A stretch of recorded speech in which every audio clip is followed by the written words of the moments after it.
এই প্রকল্পটি ভোলাবাসীর প্রাণের দাবি। ভোলা এদেশের সবচাইতে সমৃদ্ধ একটি জেলা, যেখানে গ্যাসের বিপুল রিজার্ভ রয়েছে, অনেক সম্ভাবনাময় একটি জেলা। ভোলা বরিশাল সেতু প্রকল্পটি মাননীয় প্রধানমন্ত্রীর প্রতিশ্রুত একটি প্রকল্প। 4 ফেব্রুয়ারি 2026 বরিশাল জনসভায় তিনি এই প্রকল্পটি প্রতিশ্রুতি দেন। মাননীয় স্পিকার, আমার নির্বাচনী এলাকা ভোলা 1 উপজেলা 13টি এবং একটি পৌরসভা নিয়ে গঠিত।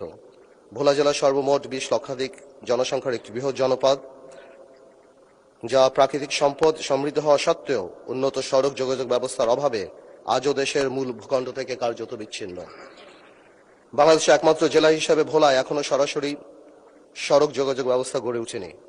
ফলে এই অঞ্চলের জনগণকে বিভাগীয় শহর বরিশাল এবং রাজধানী ঢাকায় যাতায়াতের জন্য সম্পূর্ণভাবে নৌপথের উপর নির্ভর করতে হয়।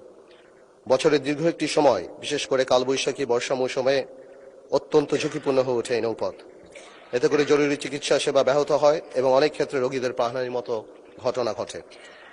অপরদিকে পণ্য পরিবহনে অতিরিক্ত সময় ব্যয় বৃদ্ধির ফলে এই অঞ্চলের কৃষক ও ব্যবসায়ীরা মারাত্মকভাবে ক্ষতিগ্রস্ত হন। ভোলার বিপুল প্রাকৃতিক গ্যাস, কৃষিজ উৎপাদন ও সামুদ্রিক সম্পদ জাতীয় অর্থনীতিতে পূর্ণাঙ্গভাবে কাজে লাগানোর জন্য উন্নত সড়ক যোগাযোগ অত্যন্ত জরুরি। উল্লেখ্য, ভোলা বরিশাল সেতু নির্মিত হলে ভোলা জেলার সাথে সারা দেশেরই সরাসরি সড়ক যোগাযোগ স্থাপিত হবে, যা দক্ষিণাঞ্চলের অর্থনৈতিক কাঠামোয় যুগান্তকারী পরিবর্তন সাধন করবে।